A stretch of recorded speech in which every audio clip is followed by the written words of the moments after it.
This week on a special two-part edition of Strong Arm Sports Podcast. The man in Orlando, he was getting triple doubles, but he wasn't getting The them whole consistently. team wasn't colluding on it in Orlando, is what I'm telling you. Spade, it's a bunch of people in the league that can do this shit if they whole team in on it. Nobody else whole team ain't in on it.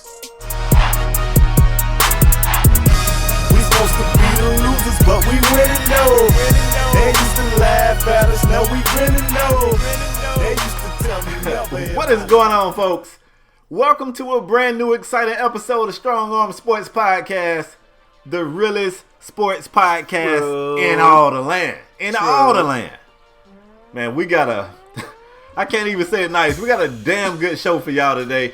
If this happens to be the first time you guys are watching or listening, I'm one half of the show. I go by the name of K-Spade, the Prospect. And I'm your boy LaParis 57, and together we form Strong Arm Sports. Spade! Yeah, man. Yeah. Spade, you couldn't elaborate on the type of show that we have today. What I want to tell them, it's going to be a lengthy show. It's going to be that type of show. It's going to be a heated show. It's going to be a show when we dive into some hot takes. Ain't that what the kids say these days, Spade? Hot takes? I believe so. We have some hot takes for you, man. Spade, I usually don't do this in the beginning of the show. Mm-hmm. I want to tell the people what we got in store for them, so they stick around. Yeah, man. I like that. I normally don't do this, but we're going to talk Dirk. We're going to talk, of course, typical Spade. It's a Harden segment here, but it's a Harden segment that I think I'm going to have some fun with. We're going to have some fun on this show today, y'all. We're going to talk Shaq had some words. It's some other controversy in the NBA we want to talk about. Spade, we got to talk NFL free agency. Without further ado, Spade, I'm going to get it started. We're going to start in the NBA, and I want to start down there in Dallas. You good with that? Let's get it. Listen, man. Got to give a shout out to Dirk Nowitzki, man. I think I'm saying his last name right. Dirk Nowitzki? I'm going to just go with it. Dirk Nowitzki passed 30,000 career points, man. Had a great game against the Lakers. I think he needed that. During that game, I think he needed 19 or 20 points against the Lakers to achieve 30,000 points. And he went out there and got that like in the first quarter. Like Dirk went ham in the first quarter, straight demolished the Lakers, and they was able to go out there and get that dub. Spade, how do you feel about Dirk passing 30K? It's impressive. Points. It is really impressive. What's most impressive for me, coming from Dirk, is that he got all 30K of these playing for one franchise, which is another thing that's super impressive. Mm-hmm. I was just telling you guys in the last show, I was just at a game with Dirk out there, and Dirk looked horrible. Horrible. So that just goes to show me that as he gets older, we already know, man, Father Time is undefeated. Word. If you don't believe it, I can go film myself trying to dunk right now today. I can prove to you Father Time ain't taking no L's. But what it does prove is that Dirk, even in his older age, he still can be productive. He probably can't be that guy that comes out here night after night after night after night and carry that team. He can't be that guy. But he still got game in him, and he still got buckets in him. He proved that. I think it's super impressive, man. Super. I mean, I agree with you 100%. And, I think at this stage in his career, ain't nobody looking at Dirk to go out there and get 20, 29, 30 points a night. Ain't nobody looking at Dirk for that. But if Dirk can go out there and get you, play 20-something minutes, 30, close to 30 minutes and get you, 15 to 18, 15 to 20 points, I feel like that's a success. Dirk went out there and said, I got to get this amount of points to get 30,000. I want to do this on my home court. And Dirk accomplished that in the first quarter. I think he ended something with like 25. I think he scored like 19 or 20 in the first quarter and ended with like 25. But, I mean, 30,000 points, Spade. Like, what more can you say about 30? We kind of said the same thing about Kobe when he passed 30,000. 30,000 points. That's a lot of points. Dirk been getting it done for a long time. I definitely think he's a Hall of Famer, Spade. I think you agree. Oh, yeah. Absolutely. But you know what I got to ask you, though? Okay. Right after this happened, sports fans, they memory don't go back but like they live 3 in or the 4 now, days. Spade. Sports fans live in the now. 3 or 4 damn days. So I was seeing some lists. Everybody was ranking their top power forwards of all time. I saw some people that had Dirk at 1. Woo! Over Tim Duncan. I saw some people that had Dirk at 2 behind Tim Duncan. I saw some people that had him at 3. So I'm going to put you on the hot seat. Give me your top 5 power forwards of all time. I think we may have done this, but I forgot. So I'm putting you on the hot seat. Give me yours right now. This was with no research, y'all. He wasn't ready for this. I was about to say, we didn't get the research. This he done strong armed this. Straight off the top, I'm gonna say Dirk isn't in my list. So I'm gonna go Tim Duncan. He in your top 5 power forwards list? No. I'm gonna go. Let me see. Let me see. I'm gonna go Tim Duncan. I'm gonna go. Okay.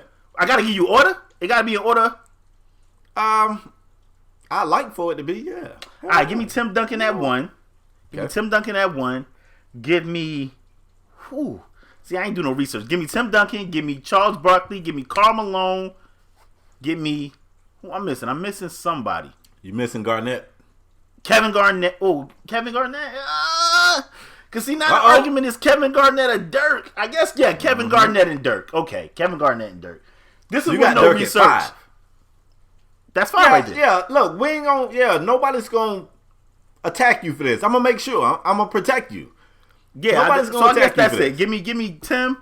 Give me Charles. Give me Malone. Give me Garnett and give me Dirk.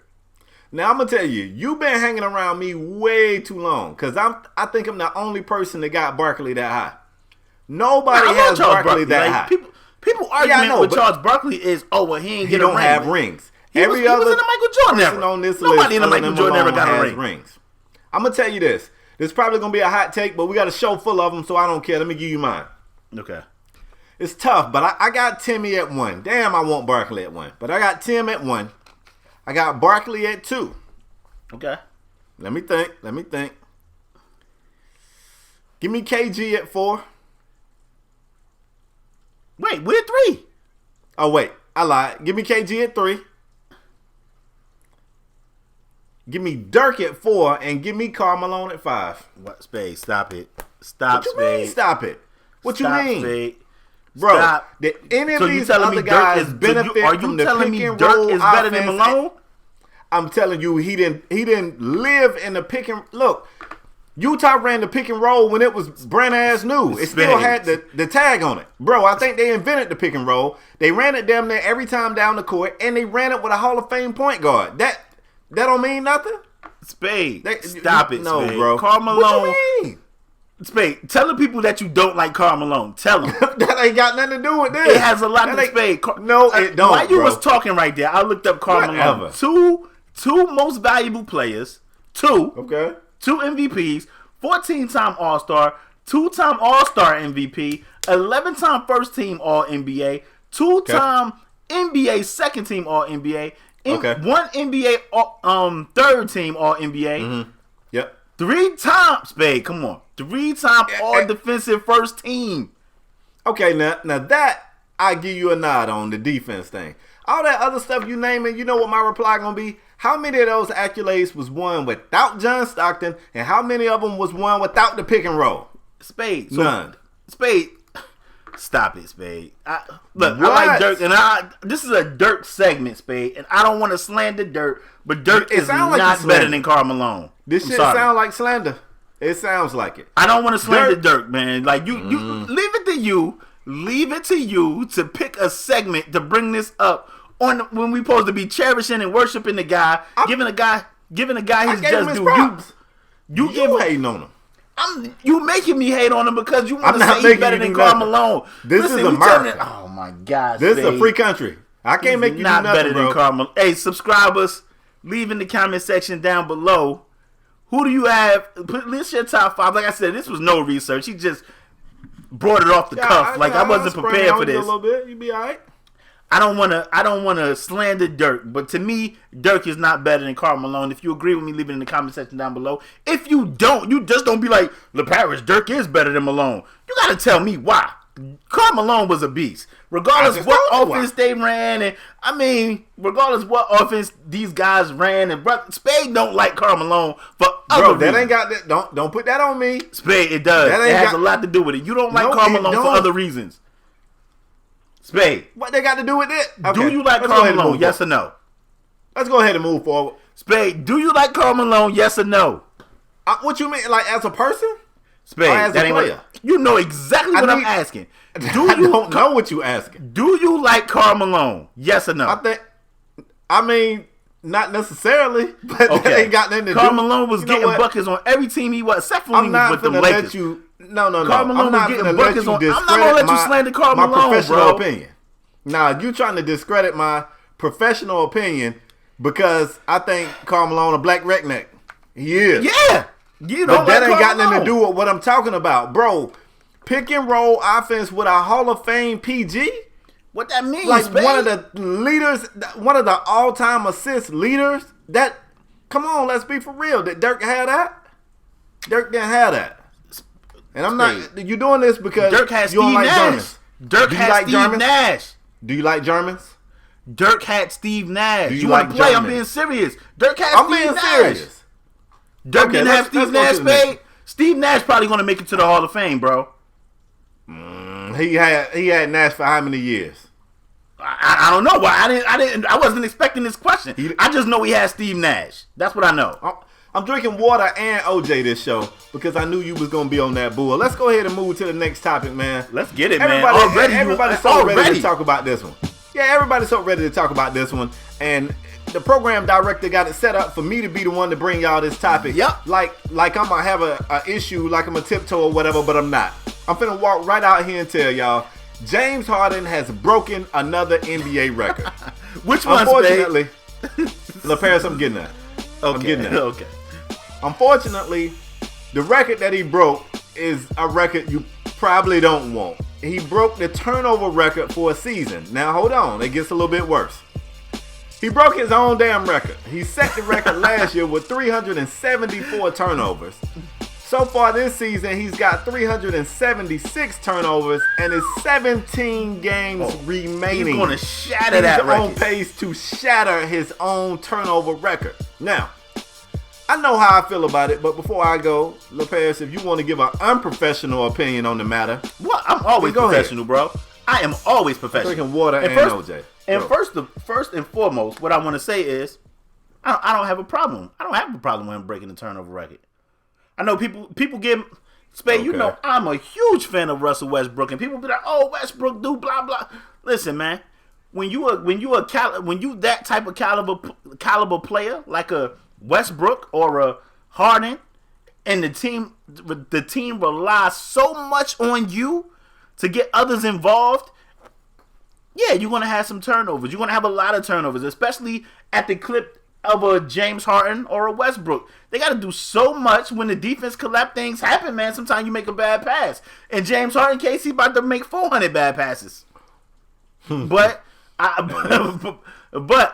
really, Spade, you thought I was going to be hard on James Harden. I really don't have a problem with this, man. Like, James Harden, his team is still out there winning. His team is still out there getting dubs. James Harden is still putting up phenomenal numbers. People... of course, you don't want your players to have this many turnovers, but I don't have a problem with James Harden having these turnovers because he do so much that it overshadows his turnovers, in my opinion. The same thing with Westbrook. People be like, "Oh, Westbrook almost had a quad dub with turnovers. He has 7 turnovers, yeah, but he had a triple double with 17 boards and 15 dimes. So yeah, if you're getting, I think if I'm not mistaken, James Harden still lead the league in assists. If I'm not mistaken, I think he does. So if you're getting 12 dimes a game and you tossing, 5 away, what's that? Almost a little over a 2-to-1 ratio. I'm good with that, man. Still now, out there balling. I appreciate it.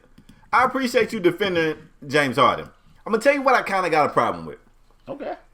The more you defended James, the more it was apparent to me that in your fanmanship of Russell Westbrook, you are actually defending Russ.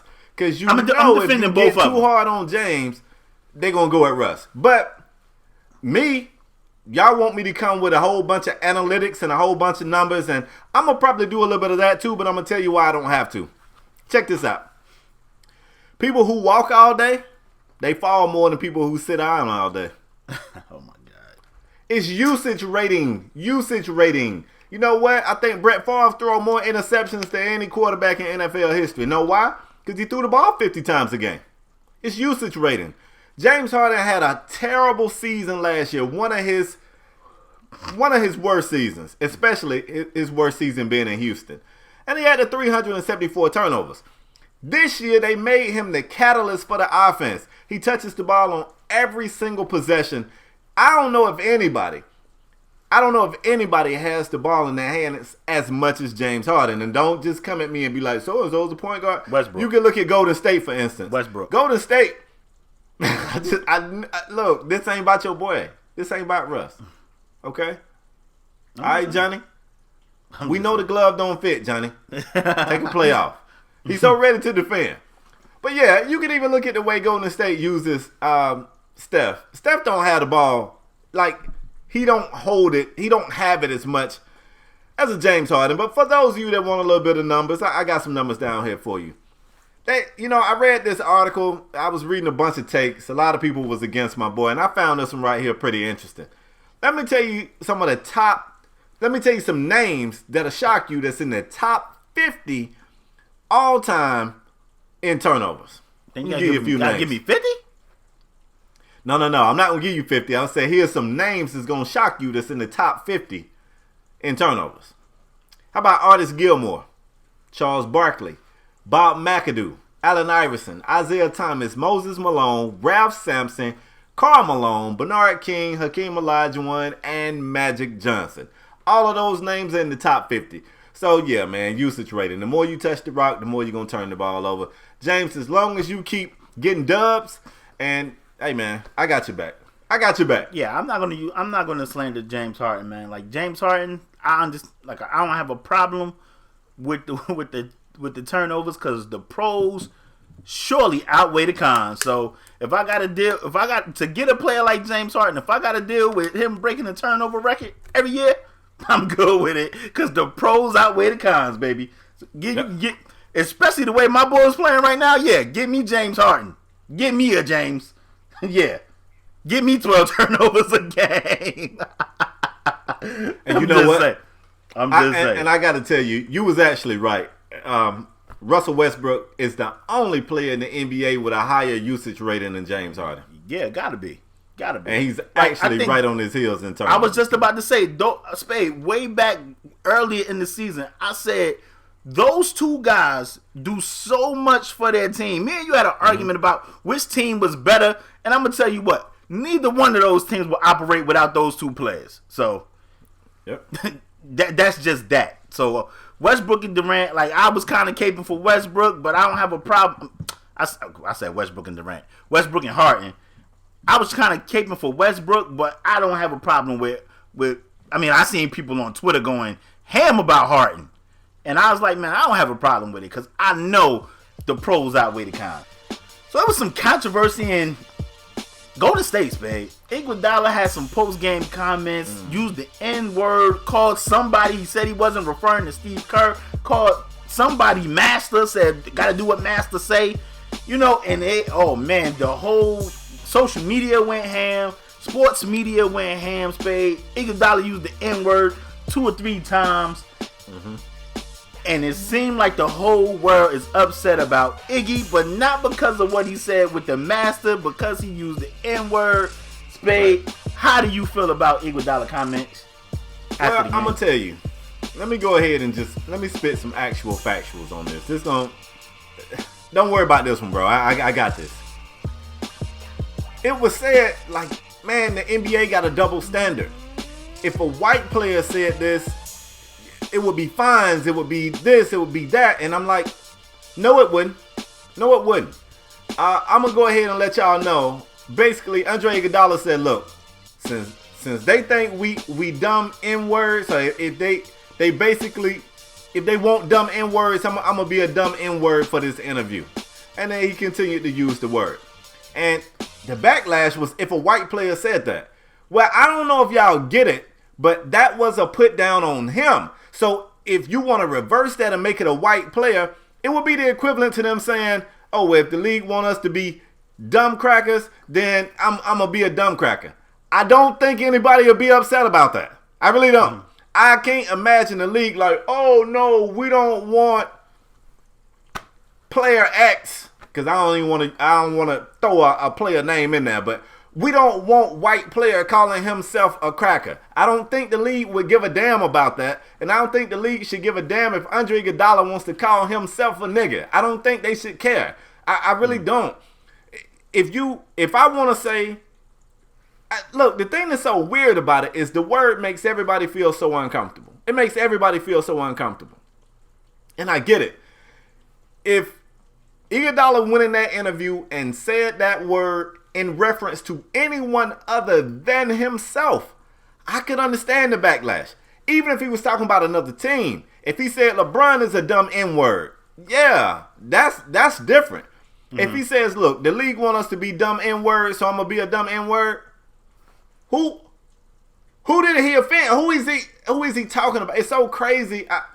I get so sick of people always trying to flip something like, oh, well, white person couldn't do this or black person can do this. Yes, you could. If a white person want to go in there and put himself down with a word, nobody's going to be, black people ain't going to be over here mad that white people can call themselves crackers. We won't.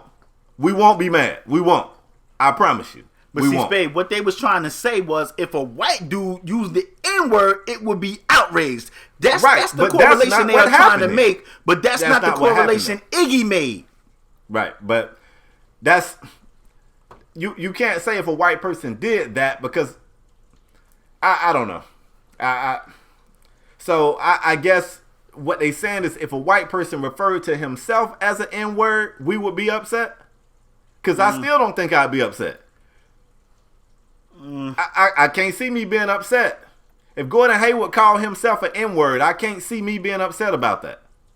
Listen, man. If Gordon Hayward calls somebody else the N-word, that's a completely different situation. And see, that's what I think why they're not getting this. See, first of all, I heard the quote, and I didn't have a problem with what Iguodala said. But apparently, sports media did. Jeff Van Gundy was on.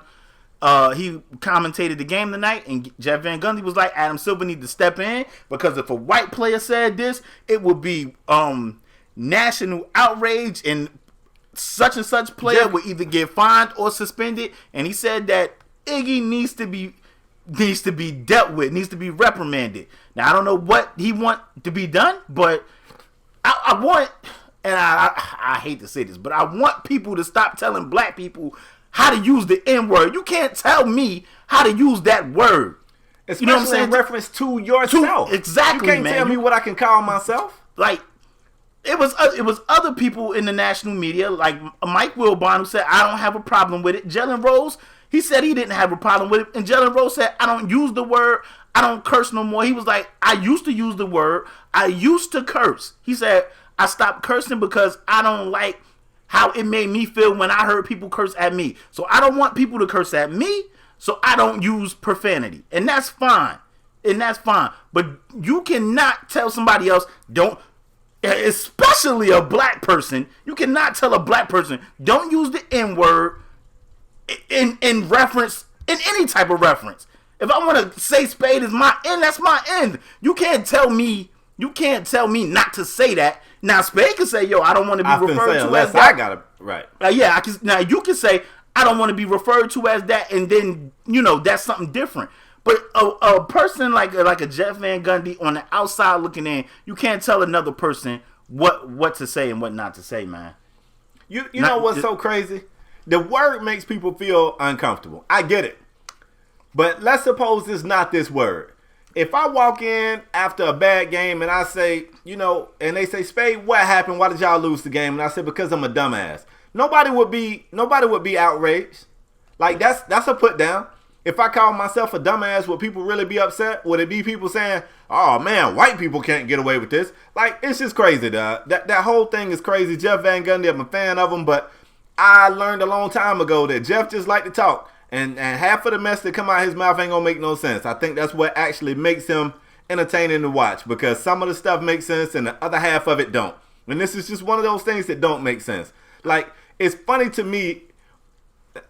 We might better roll, man. This is gonna be my last thing on, because mind you, I didn't even want to talk this, but this is my last statement on this topic.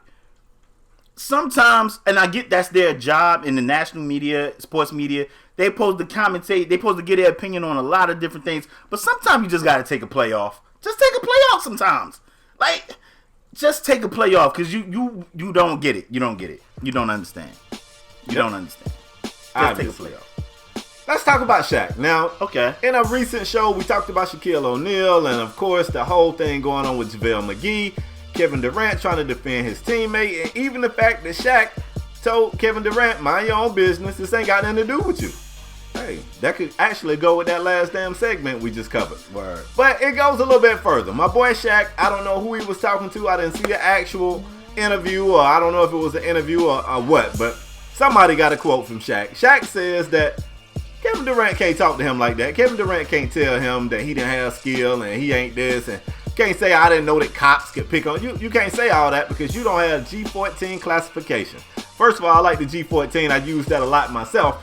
But basically, I didn't hear it, so I don't know the context that it was said in. But the backlash from this is Shaq is telling KD that until you get a ring, you can't have an opinion on me, or you can't talk to me in that way.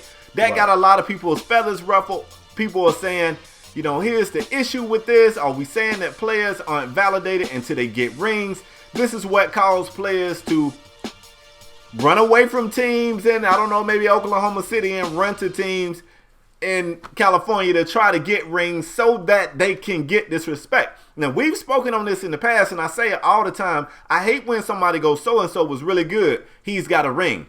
Because in no sport is a ring an individual accomplishment. It is a sign that your team is firing on all cylinders. And when I say team, a lot of times it's not just the people that's on the floor or the court or the field or whatever it is.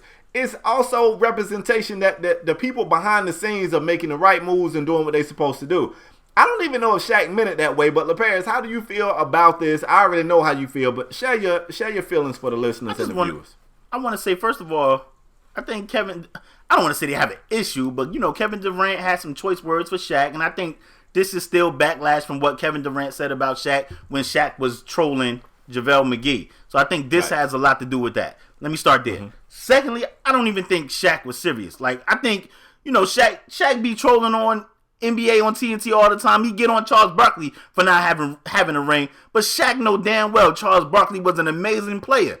And same thing with, and just like Shaq know, Kevin Durant is an amazing player. I think this is just Shaq being Shaq, trolling. You know, like I said, he get at Charles Barkley all the time and be like, yeah, Kenny, he don't know nothing about having a ring. You think Shaq think Kenny Smith was better than Charles Barkley? Absolutely not. Absolutely not. He just trolling. Like, that's what and that's what the kids say, Spade, he trolling. Like, that's what the kids say. They say. I don't think you can take Shaq serious. I didn't think Shaq mean it. I think Shaq was just trying to ruffle KD's feathers because, as Shaq said, these players are so sensitive right now, and I think he knew that would get under KD's skin, man.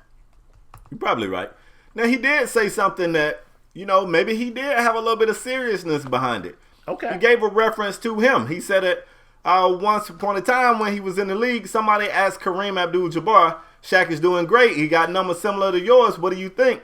And he said that Kareem responded, well, he haven't won a championship yet. He said he could have won at Kareem, but he didn't. What he decided to do is he sucked it up like a real man and said, okay, well, watch this. He said that these guys in the league today, they don't want to do that. Okay, well, watch this. He said they started whimpering and crying. And, you know, he might have been serious. I think there's some truth to that. I mean, I definitely believe that this NBA is sensitive, and it got a lot to do with social media, everybody having access to them, everybody being able. I mean, they say all the time. First of all, Herm Edwards got the best quote. You need to make it a bumper sticker. Herm, holla at me. Don't hit send. That's like perfect. That's perfect. But you know, they say don't. If you in your feelings, don't send tweets. If you in your feelings or had a bad game, don't look at your tweets because you want to see some disrespectful crap, not only to you but to family members and people around you. Then check your Twitter during a bad game or just even regular people. Anything. You in a car accident, people will be like, damn, and it's just so happened you take a picture of your car accident, put it on social media, people will be like, damn, hope you all right, but you drive that? Like, that's what they'll say. That's what they'll say. So they got Faison at the airport ready to snatch folks up over their mouths, man. Yeah, man. So it's so much. These players, these fans have so much access to these players. So I definitely think these guys are way more sensitive than back then. But I think it's definitely the social media aspect that puts 100 on 10. That's another one of my sayings. It puts 100 on 10. And I can only imagine. I know it's tough because the comment section sometime on SAS, I'd be like, did they not understand what I'm saying? And I guarantee you the comment section gonna be on fire on this show, especially with that last segment, Spade. So I can imagine how it is to be a elite player in the league and just with a Twitter. It gotta be a gift and a curse. You see your boy LaMarcus Aldridge decided he'll move on without his. Speaking of LaMarcus Aldridge. Speaking of LaMarcus Aldridge, Spade, like the Golden State Warriors and the San Antonio Spurs had a game tonight, but it was primetime too, Spade. It was on primetime TV, which was like, okay, this is a good game on a Saturday night. Yeah. But it was some notable faces that were not there. And those faces were Curry, Clay, Draymond, and Iggy. And Jeff Van Gundy also had a problem with Iggy not playing tonight because I guess it's a rule in the NBA that if a player's not suiting up for the game, he do not have to do an interview. So Iguodala did not have to answer questions about his comments that he made the previous night. It ain't like they're going to be gone nowhere. They're going to be waiting at his next they're going to game. be right back like they never left. They're going to be right there. You ain't lying. But and on the Spurs side, Kawhi didn't play, Tony Parker didn't play, and LaMarcus Aldridge didn't play. LaMarcus Aldridge didn't play because he had a heart condition. I think it's called arrhythmia. It's an irregular heartbeat, and he is out indefinitely, Spade. What do we think about LaMarcus Aldridge being out indefinitely? That's just a blow to the Spurs, not just for their team, but for LaMarcus Aldridge's health. Yeah, I was going to say, before I even get to how it impacts the Spurs, man, same thing we said when we realized Chris Bosh had some health issues. Yeah, LA, I hope you be all right, bro. Like, you're still a young dude, got a lot of life ahead of you. Hey, we just want you to be all right, so get better. That's one. For two, San Antonio, this probably slams the door on that. Every year, San Antonio, they get older anyway. Yeah, I know they got Kawhi and he's young. LA's not that young, y'all. Like, he's a young man in terms of life. In the NBA, he's not that young of a guy. So, yeah, I don't know, man. It's another year older. I feel like Golden State dodges a bullet. Everybody was wondering if the Spurs could really make a push while Kevin Durant was out and Golden State is struggling, and then this happened. So, it sucks for him. I know. First of all, I want to say, get well, LA. You know what I mean? Get well, LA. Take care of your health first. I know you get paid a lot of money, but same thing I told Chris Bosh, this is just a game and your life is more important. Start there. Yes, sir. As far as the Spurs was one game back, if I'm not mistaken, behind the Warriors leading into tonight's game. And I think this game might have tied them tonight because they got the dub. Backups versus backups.